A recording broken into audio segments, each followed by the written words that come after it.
नमः। श्रीमद् वाल्मीकि रामायण के युद्ध कांड को हम देख रहे हैं। कल वाले सर्ग में हमने 60 वाले सर्ग में देखा कि श्री राम जी ने रावण का वध कर दिया और वध करने के पश्चात विभीषण जब विलाप कर रहे होते हैं तो श्री राम जी उनको सांत्वना देते हैं कि जिसने जन्म लिया है वो तो जाएगा ही। और वो रावण की प्रशंसा भी करते हैं कि ये युद्ध से भागा नहीं है, बड़ा पराक्रमी था, बलवान था। और फिर ये कह रहे हैं कि जितना भी जो वैर विरोध होता है वो जीते जी का होता है। अब क्योंकि ये मर चुका है तो इसके साथ हमारा भी कोई वैर नहीं है, जैसे ये तुम्हारा भाई था वैसे ही हमारा भी भाई है, चलो इसका अच्छे से दाह संस्कार करते हैं। यहाँ पर हमने कल समाप्त किया था। आज हम 61वें सर्ग से प्रारंभ कर रहे हैं। इसमें आ रहा है रावण वध पर स्त्रियों का विलाप और रावण का अंत्येष्टि संस्कार। रावणं निहतं श्रुत्वा राघवेन महात्मना अंतःपुराद्विनिष्पेतु राक्षस्य शोककर्षिता। महाबली श्री राम के हाथों रावण के मारे जाने का समाचार सुनकर शोक से पीड़ित राक्षसियां, रावण की स्त्रियां अंतःपुर से बाहर निकली। तापतिं सहसा दृष्ट्वा शयानं रणपांशुषु निपेतु तस्य गात्रेषु चिच्छन्ना वनलता इव।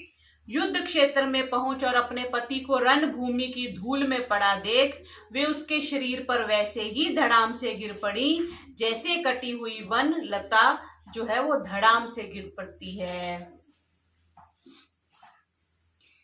बहुमानात् परिष्वज्य कचिदेनं रुरोधः चरणौ काचिद् आलिङ्गये काचित् कंठे अवलम्ब्य च। उनमें से कोई बड़े आदर के साथ उससे लिपट गई, कोई उसके पैरों से लिपटकर और कोई उसके कंठ को पकड़कर रोने लगी।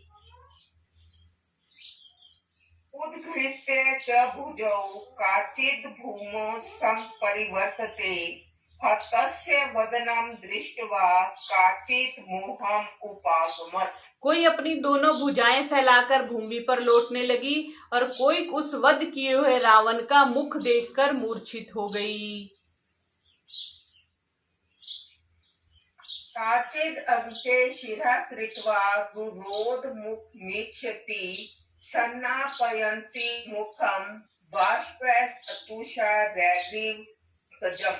कोई उसके सिर को अपनी गोद में रख और उसके मुख को देख देख कर रोने लगी और आंसुओं से उसका मुख ऐसे भिगोने लगी जैसे ओस की बूंदें कमल को भिगोती हैं। तो सारी जो उसकी रानियां थी, जो राक्षसियां थी, तो अलग अलग ढंग से वो जैसे किसी का स्नेह होता है और किसी की मृत्यु पर हर एक को दुख भी तो अलग अलग होता है ना। जैसे अगर रावण मरा है तो उसकी पत्नियों को दुख होगा, लेकिन पत्नियों को भी भिन्न भिन्न प्रकार से दुख होगा।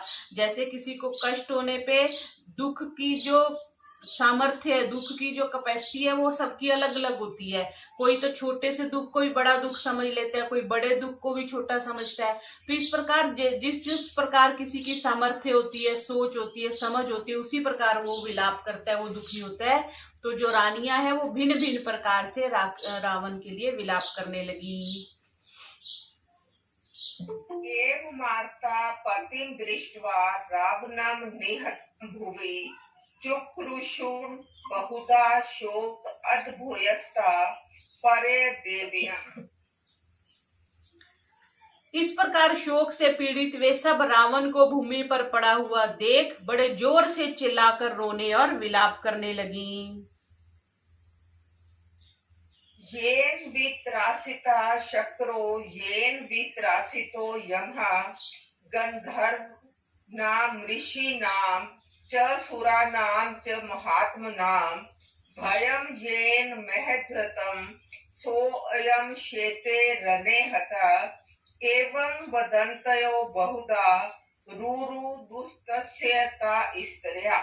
जिसने इंद्र और यम को भी युद्ध में संत्रस्त कर दिया था, जिसने गंधर्वों, ऋषियों और बड़े बड़े देवताओं को भी भयभीत कर दिया था, वही आज युद्ध में मारा जाकर रणभूमि में पड़ा सो रहा है। इस प्रकार विविध प्रकार से विलाप करती हुई वे स्त्रियां रो रही थी।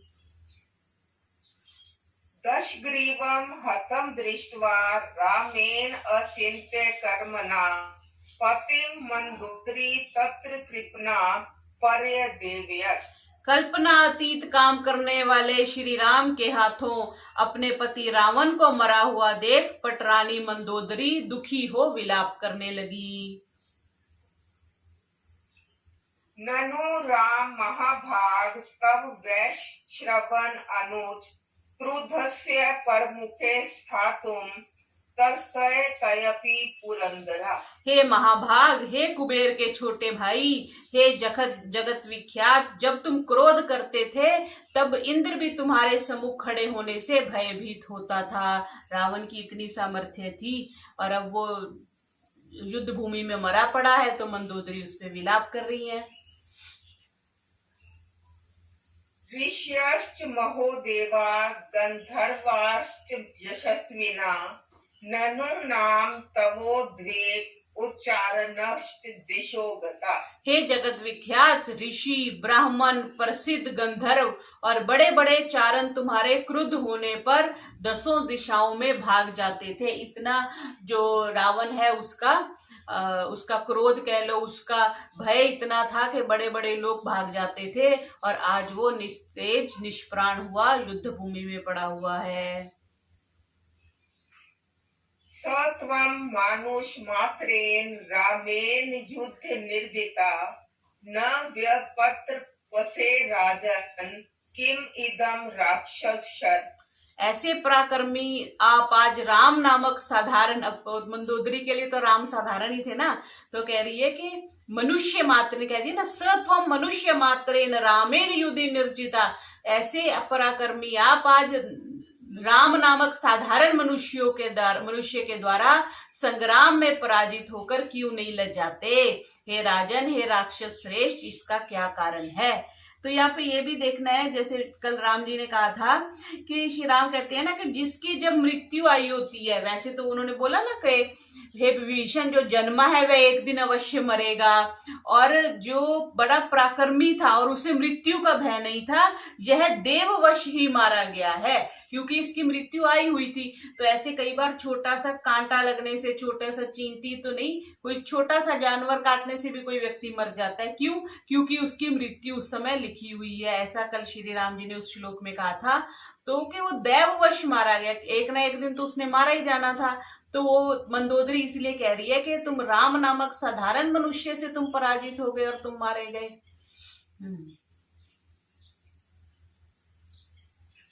इंद्रियाणि पुरा जित्वा चितं त्रिभुवनं त्वया समृद्धि भरिव तद्वैरम इंद्रिय यदेव निर्जिता।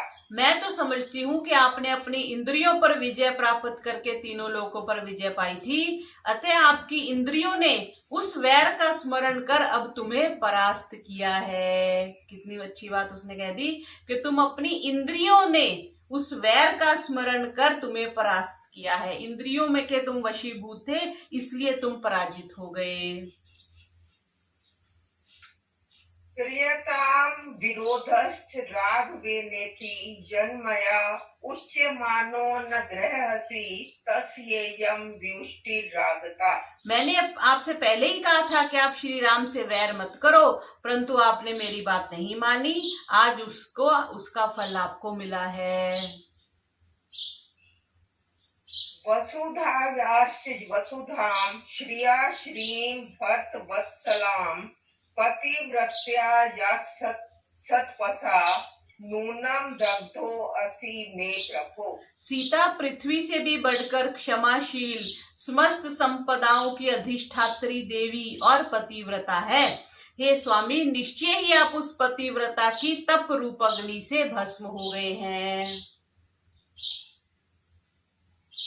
सर्वथा सर्वभूतानां नास्ति मृत्युर्लक्षणा तब तावद्यं मृत्युर्मैथिली कृत लक्षणा। मैथिली सीता जी का नाम था। तो कह रही है कि संसार में बिना कारण के कोई नहीं मरता। सर्वथा सर्वभूता नाम नास्ति मृत्यु लक्षणा, मृत्यु का कोई ना कोई तो कारण बनता ही है। सो यह सीता ही आपके मृत्यु का कारण बनी है।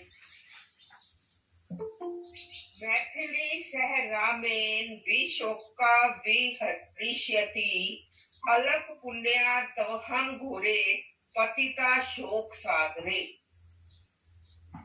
क्या कहा कि सीता तो अब आनंद पूर्वक श्री राम के साथ विहार करेगी और हत भाग्य मैं अब घोर शोक सागर में गिर गई। मंदोदरी बोलती है,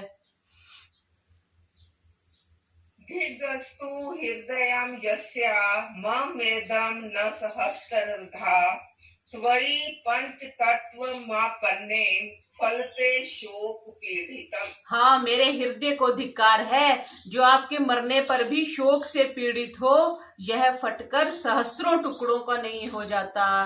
कह रही है कि मुझे इतना शोक है पर मेरा हृदय फट नहीं रहा, ऐसा बोलती है। इत्येवं विलम्पत्येव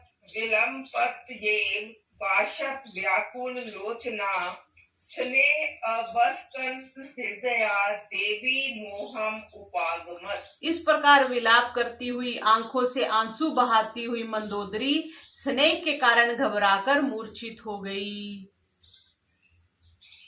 एकस्मिन् अंतरे रामो विभीषणम् उवाच संस्कारा क्रियतां भ्रातुः स्त्रियक्षतः निवर्तये। उधर मंदोदरी आदि विलाप कर रही थी और इधर इसी बीच श्री राम ने विभीषण से कहा, अब तुम स्त्रियों को समझा बुझा कर लंका में भेज दो और अपने भाई की अंत्येष्टि संस्कार करो। तम पश्चित सत्तो रामं श्रुतवाक्यो विभीषणा विमृश्य बुद्ध्या धर्मज्ञो धर्मार्थ सहितं वचा राम से वानुर्वत्यर्थमुत्तरं प्रत्यभाषत। श्री राम के ऐसे वचन सुन धर्मात्मा विभीषण ने श्री राम के हृदयगत विचारों को जानने के लिए कुछ देर सोच विचार कर नम्रता पूर्वक और धर्मार्थ युक्त ये वचन कहे। त्यक्त धर्म व्रतम क्रूरम नृशंसम नृतम तथा नाहम हरो अस्मि संस्कृतम परदार अभिमश्नम। महाराज, अपने धर्म व्रत का परित्याग करने वाले क्रूर, अत्याचारी, मिथ्यावादी, पर स्त्रीगामी इस रावण का अंत्येष्टि संस्कार करना मुझे उचित नहीं लगता। ऐसा विभीषण बोल रहे हैं कि रावण तो इतना बुरा था, इतने गलत काम किए, इसलिए इसका अंत्येष्टि करने का मेरा मन नहीं है। भ्रातृ रूपो हि मे शत्रुरेश सर्वाहिते रता रावणो नार्हते पूजाम पूज्यो अपि गुरु गौरवात्। रावण यद्यपि बड़ा होने के कारण मेरा पूज्य है, परंतु वह इस योग्य नहीं कि मैं उसकी अंत्येष्टि संस्कार करूं, क्योंकि यह भाई रूप में मेरा शत्रु था और सदैव सबकी बुराई करने में लगा रहता था। नृशंस इति मां कामं वक्ष्यन्ति मनुजा भुवि श्रुत्वा तस्य गुणान् सर्वे वक्ष्यन्ति सुकृतं पुनः।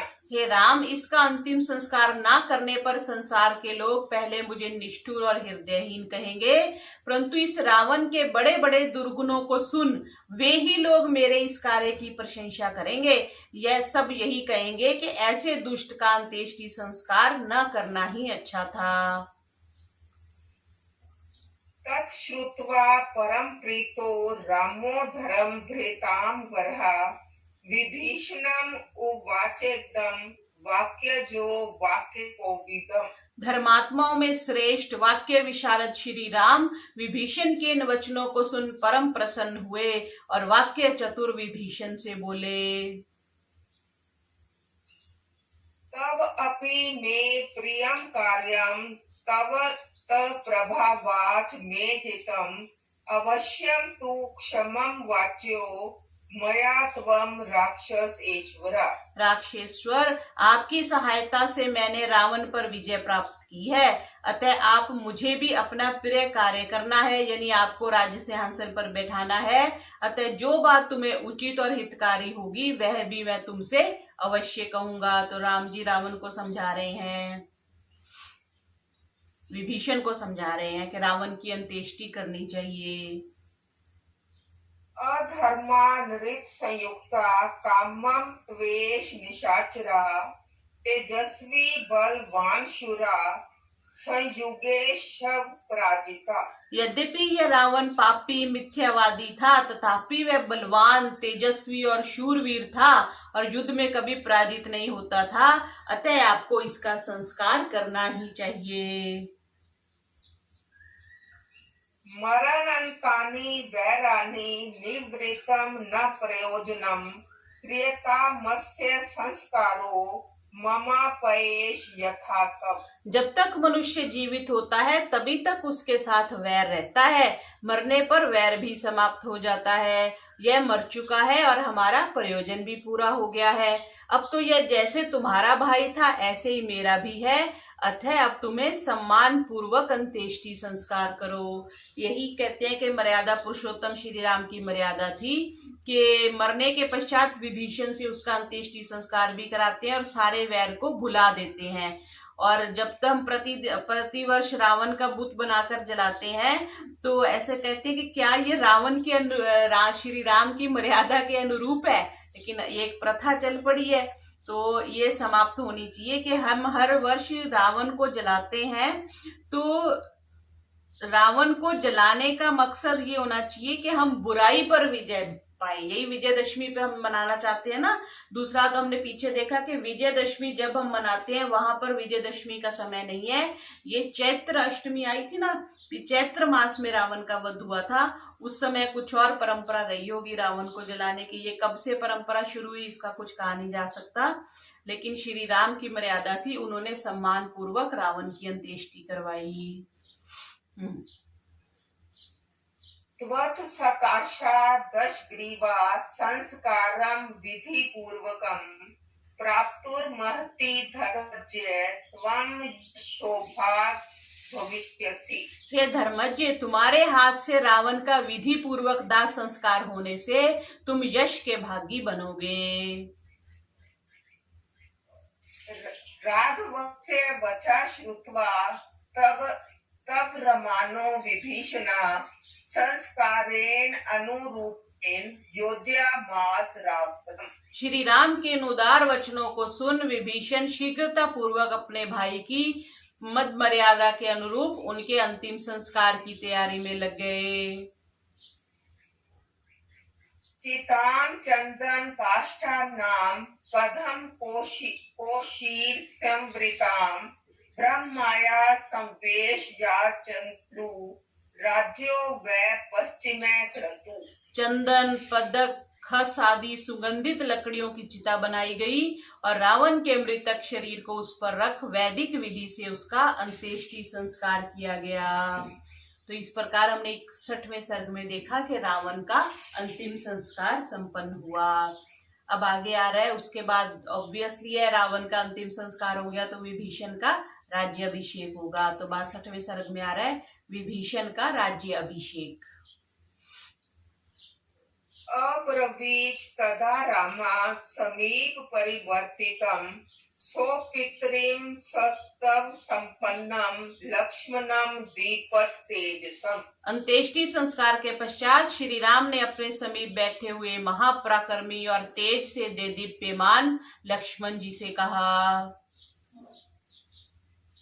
विभीषण इमं सौम्य लंकायां विशेच्य अनुरक्तम च भक्तम च मम चैवोपकारिणम। हे सौम्य, अब तुम लंका में जाकर मेरे स्नेही भक्त और पूर्व उपकारी विभीषण को राज सिंहासन पर अभिषिक्त करो।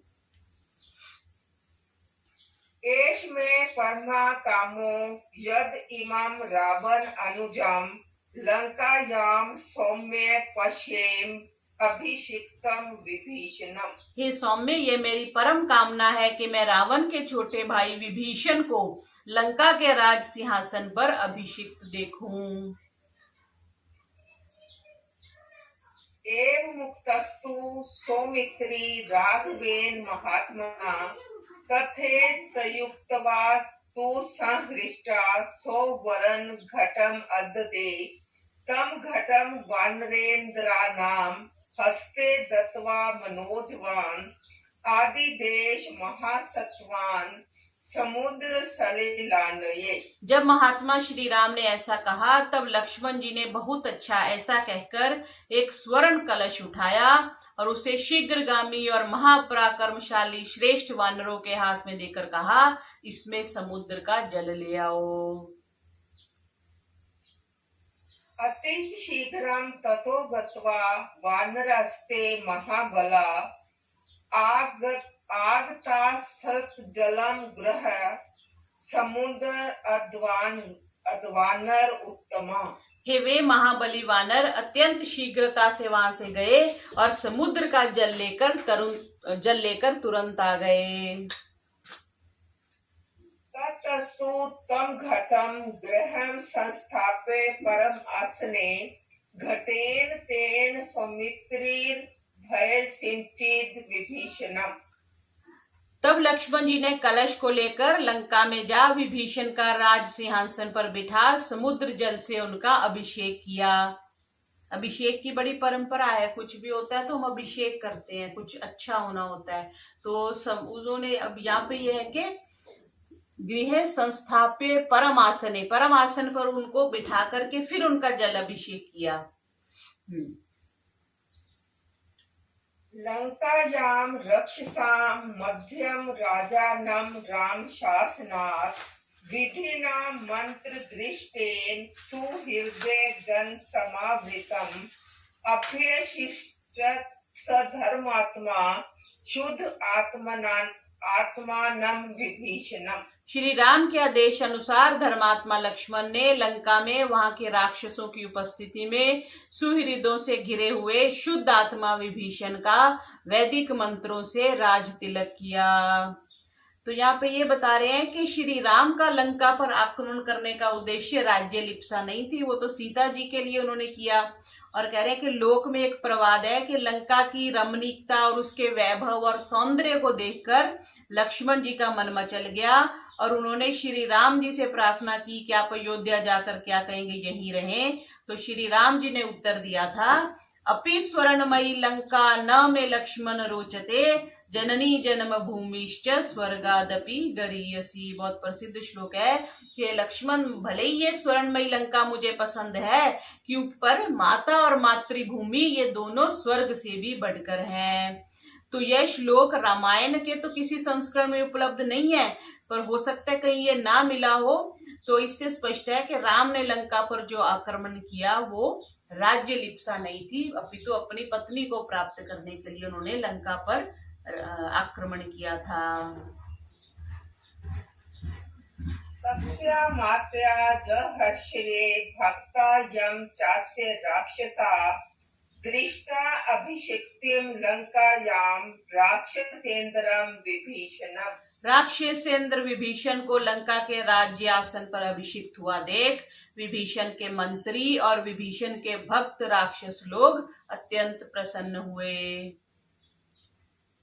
स तद राज्यं महत् राम दत्तम विभीषणा प्रकृति शांतवयित्वा च ततो रामम उपागमत्। उधर विभीषण श्री राम द्वारा प्रदत्त इस महान राज्य को प्राप्त कर प्रजा को धैर्य एवं सांत्वना प्रदान कर लक्ष्मण जी को साथ लिए हुए श्री राम के पास पहुंचे।